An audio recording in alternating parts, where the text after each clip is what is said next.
اعوذ بالله من الشیطان الرجیم بسم الله الرحمن الرحیم. ګرانو ملګرو، د دې نه مخکې مونږ چې کوم پروګرامونه کړو دا د وجود په اعضا باندې لکه پوزه، غوږ، مخه چې دا چې کوم استعمال شو لکه لفظونه به مونږ یو لیکل معنی به بله ورکوله. هغه سلسله به هم بیا وروسته جاري ساتو، نور به ورپسې ګورو. خو اوس مونږ د پښتو خپل کره ټکي توري راوړي دي. په دې کې داسې الفاظ هم شته، داسې توري هم شته چې هغه د یو تور دوه معنی لکه دوه نومونه وي. اوس مونږ وایو چې دا لاره کندې کپرې ده، ښکته بره ده. کندې کپرې ښکته بره، دې ته وایي لوړه جوره. لوړه جوره مونږ غرایزې علاقې ته وایو، زمونږ د علاقې ته سمه وایي میداني علاقه، دې ته سمه وایي. او چې غرایزه علاقې نه ټوله لوړه جوره وي، ښکته بره کوزېدل، دې ته کندې کپرې هم وایي، لوړه جوره هم ورته وایي. دا مې په دې وجه لیکلي دي چې دا که دا به ورځي یو کس له دا به وله نه ورځي، که دا ورځي نو دې نه به نه خبر. ښه دغه شان سیړی، سیړی اردو کې چې ورته سیړی وایي، هغې ته پښتو کې وایي پوړی، یا علاقې سره نوم بدلېږي پوڼی. څوک ورته پوړی وایي، څوک ورته پوڼی وایي. او دې ته بیا اندرپایم هم وایي، زموږ په دې علاقه کې ورته اندرپای وایي. او پوڼی، پوړی، اندرپایه دا سیړی ته وایي. ها الماری، الماری هغه ده چې کوم کې کپړې ږدي، او هغې ته په پښتو کې تاخبند، تاخور. لکه په کم تاخ باندې چې ور لګېدلی یا کم تاخ بندېږي نو هغې ته دا الماری ته وایي.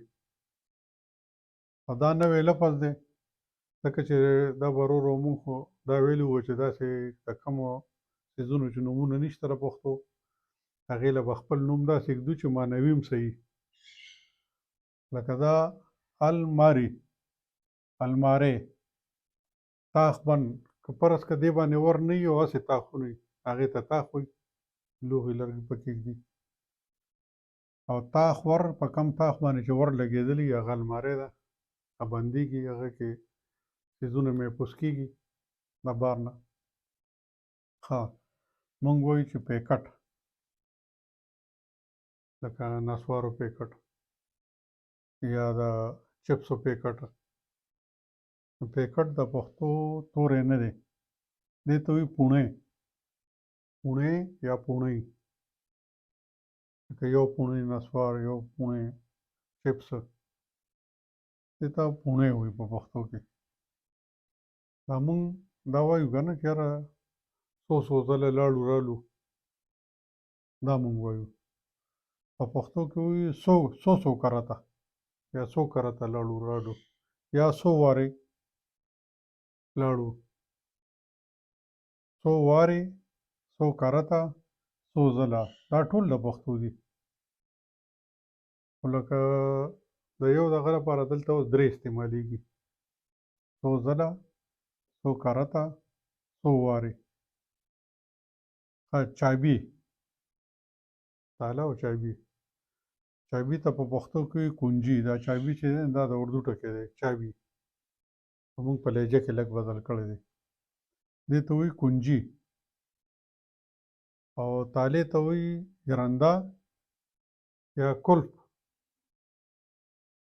کلف هم بندېدو ته وایي، معنی چې ده ور کلف کا، ور بند کا. او تاله چې دی دا هم بندېږي او کولاویږي، دې ته وایي ژرنده. پښتو کې اردو کې ورته هم تاله وایي، د پښتو دی ژرنده. بل لکه دا ژرنده او ژرنده، دا په زور، که په دې زور لګېدلی نه بیا به معنی بدلی. لکه د اوړو ژرنده نه هم داسې لیکلی کېږي، په ری باندې زور دی. او ژرنده دا بیا بدل شه د هغې نه. ښه دروازه دې ته وایي ور. تنبه بنده که، ور بند که.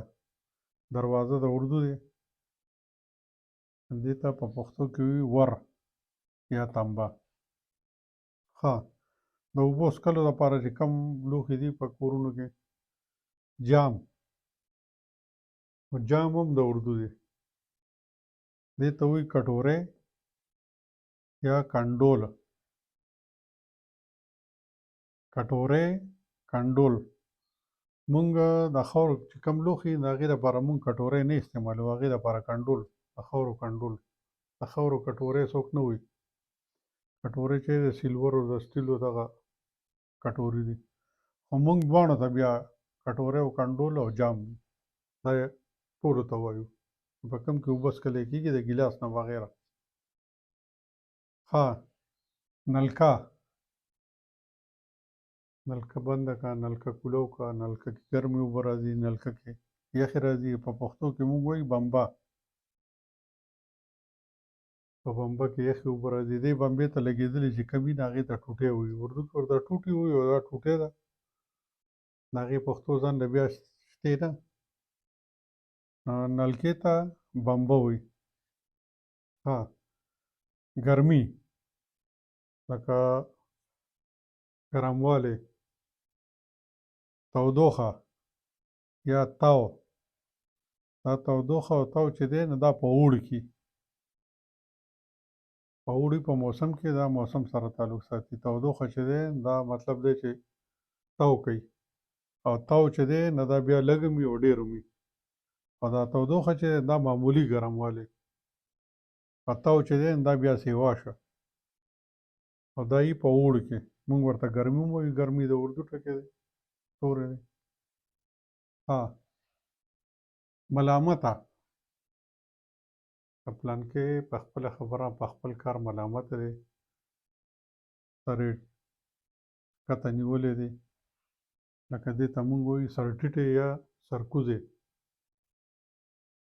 ملامته چې دا سرټیټی مي، سرکوزی مي، مختورن مي.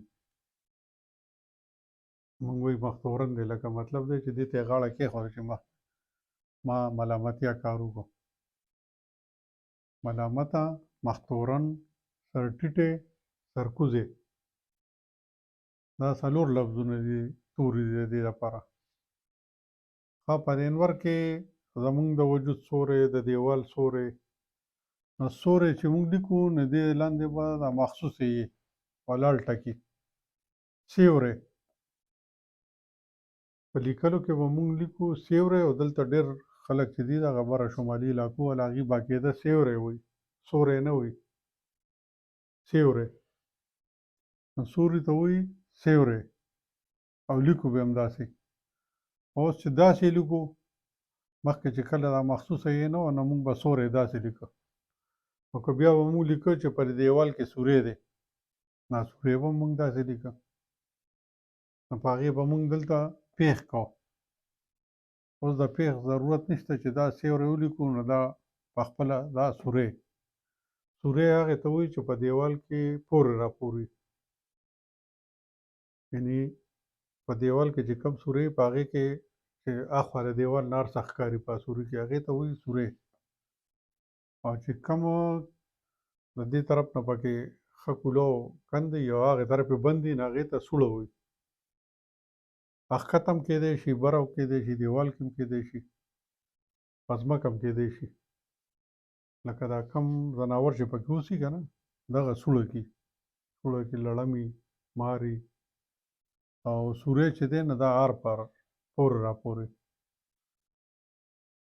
کنده دا په ځمکه کې، دا په دیوال کې نه وي. لکه په خاوره راوباسي او موږ وایو کنده کې بوټی کرو یا په کنده کې پرېوته. نو هر ښکته ځای چې دی د هوارې نه ښکته چې وي نو هغې ته کنده وایي. او غرمه، غرمه د ګرمۍ غرمه چې وي هغې ته چې کله د ماسپښین نه پس ټایم شي او د انور ختیځ وي او سوری چېرته نه وي، دې ته وایي سوراړه. سوراړه هغې ته وایي چې موږ وایو چې د ګرمۍ کومه غرمه چې وي نو هغې کې موږ دا وایو چې پیریانو تنورونه اچولي دي. پیریانو تنورونه اچولي دي، دومره ګرمي ده چې پیریانو تنورونه اچولي دي. لکه سمه سوراړه ده. د سیراګانې چې په دې کې نه ونې بوټي هېڅ دیوال میوال هېڅ سوری نه وي، دغې ته سوراړه وایي. کوم ځای کې سوری نه وي. ها موږ وایو پلانکي ځای کې حادثه وشوه، داسې حادثې ته په پښتو کې وي پېښه.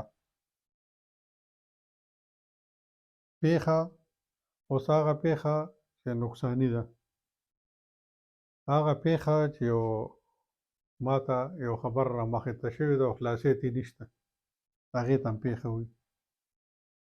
حادثې ته پېښه وایي. په حادثه کې چې کوم کس زخمي شي په پښتو کې ورته وایي ټپي. لکه دومره کسان پکې زخمیان شو، دومره کسان پکې ټپیان شو. زخمي، ټپي او دې ته وایي مونږ عام په پښتو کې دلته جوبل شو. دا ټپي چې دی دا د افغانستان کې استعمالېږي ډېر، او دا جوبل چې دی دا زموږ په دې کوزه پښتونخوا کې زخمي ته جوبل یا ټپي. ښه دغه شان مونږ د مؤنث لپاره کوم چې ځواني جینۍ چې کومه واده نه وي هغې دپاره مونږ جینۍ استعمالوو. افغانستان کې ورته انجلۍ وایي. انجلۍ هغلته ښکاري نه ده وړوکی لیکلی شوی.